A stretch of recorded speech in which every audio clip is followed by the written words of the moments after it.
In the name of God. I am Kamand Kashi. I'm here with the first part of the International Transportation Training, Part B. In Part A, we talked about international transportation companies and their types. We got to know about carriers and their duties. And in this section, we want you to get familiar with forwarding companies, their types, duties, and responsibilities. Stay with me. Freight forwarder companies, or what we call bar farabar in Persian, are companies that do not own any means of transportation themselves and usually act as intermediaries between the owner of the goods and carrier companies. These companies, with their specialized expertise and considerable experience in international transportation, act as consultants or architects of transportation, providing valuable guidance and support.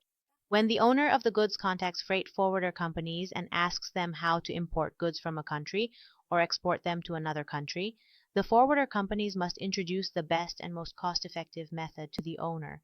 In fact, by knowing the type of goods and being familiar with the routes, they provide the necessary consultation to the owner of the goods. Additionally, freight forwarder companies, due to their extensive network of connections, can utilize combined transportation methods. This means they can take the owner's goods and transport part of them by land, part by sea, and part by air, essentially providing combined or multimodal transportation for the owner of the goods. So in fact, they can enter into contracts with the owners of the goods and, on the other hand, contract with various carriers, acting as the sole point of contact for the owner while being connected to multiple third parties. There are different types of freight forwarder companies, which we will get to know in the next slide. Freight forwarder companies are divided into two categories based on their activities and responsibilities. A forwarder company can act as a principal or operator and as an agent or broker, which we will fully discuss in the following slide.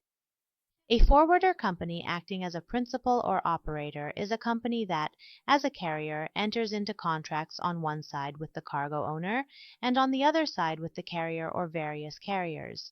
In other words, it directly deals with the cargo owner on one side and with third parties on the other, accepting responsibility on their behalf. Let's assume that some goods need to be transported from an origin, with part of the journey by land and part by sea. The freight forwarding company enters into a separate contract with the land carrier, a separate contract with the sea carrier, and also signs a separate contract with the cargo owner. At the same time, by issuing a multimodal bill of lading, it guarantees its responsibility to the cargo owner. Freight forwarding companies, acting as carriers or principals, usually issue a bill of lading and guarantee their responsibility from point A to point Z with this bill of lading. They also require the carriers they have contracted with to provide a way bill or a bill of lading to guarantee their own responsibility towards the forwarder. In this case, the owner of the goods no longer has any direct relationship with those carriers and deals only with the forwarding company that has acted as the principal or carrier. And for any issue that arises, the forwarding company must be accountable to the owner of the goods. The duties of the forwarding company as a carrier or principal include concluding transport contracts with carriers on one side and with the owner of the goods on the other. I explained this point fully in the previous slide. Obtaining shipping information from the owner of the goods and issuing the forwarding bill of lading. When the forwarding company signs a contract with the owner of the goods, it thoroughly asks them what goods they want to transport.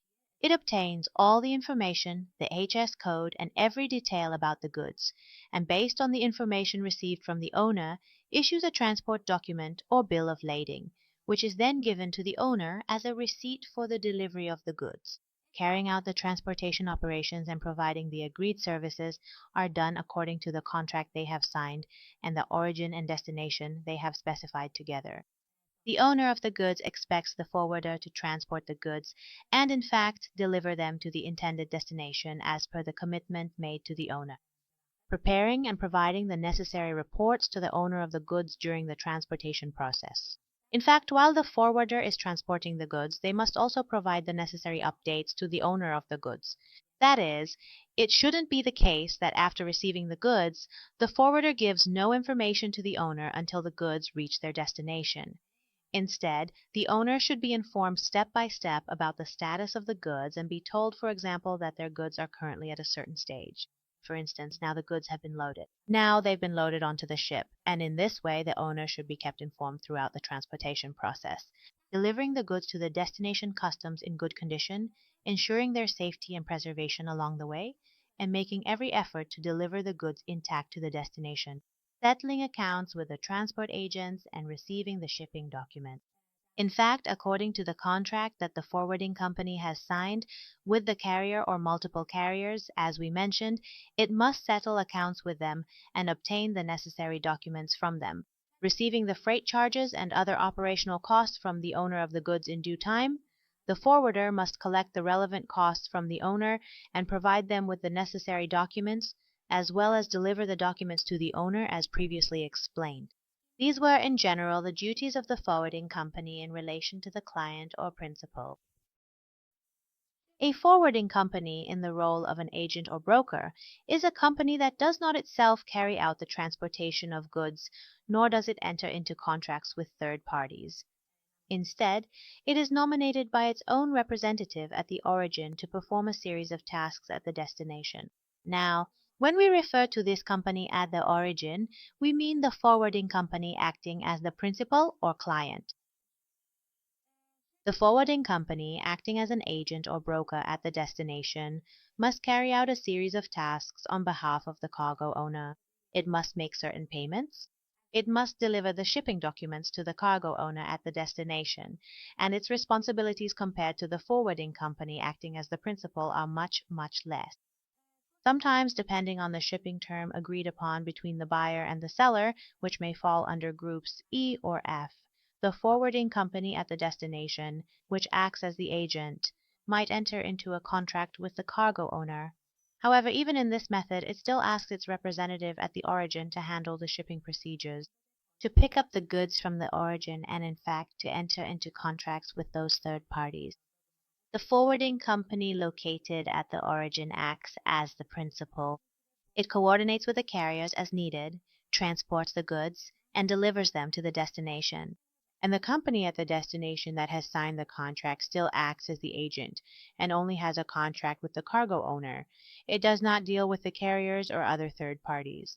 It does not assume responsibility for the transport, and in most cases it does not even issue the bill of lading. Instead, the origin company issues the bill of lading. In some cases where the destination forwarding company issues the bill of lading, it does so as a representative of the origin company or as an agent. That is, if we pay attention when these bills of lading are issued, at the bottom where the stamp is placed, the word as agent is also written. In other words, I, as the representative of the principal, have issued this bill of lading at the destination. Therefore, in this role, the responsibilities of forwarding companies are much less than those of the principal company, because it is the principal who must plan and design most of the related tasks. In this section, we want to get familiar with the duties of the forwarding company in the role of broker or agent. These duties include receiving reports on the status of the goods and informing the owner of the goods about them. In fact, providing updates to the owner of the goods at the destination regarding the status of the goods is the responsibility of the forwarding company acting as the agent, carrying out customs formalities at the border customs and the destination customs. When we take on responsibilities as an agent or broker, we have certain representatives at the border customs or the destination customs who are responsible for handling the formalities related to land shipments, and they must carry out these procedures, promptly notifying the owner of the goods when the goods have arrived at the destination customs is the responsibility of the broker or agent. Settling accounts with the transport parties at the destination and receiving the shipping documents.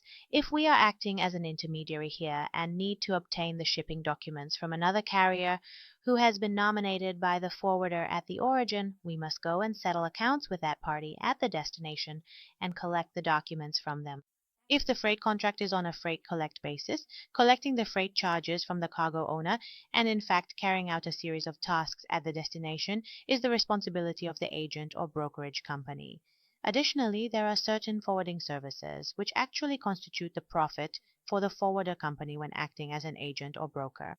It is the responsibility of the forwarder company, and by collecting these charges along with other fees specified in the tariffs from the cargo owner, the forwarder can release the shipping documents to the cargo owner's company. With these documents, the cargo owner's company can then proceed to handle matters related to their goods. All right, dear friends, thank you for your attention. We have reached the end of Part B of the first section of the training. With the end of this section, we have now fully completed the first part. I hope it has been useful for you and that you have made the most of it. Have a great day.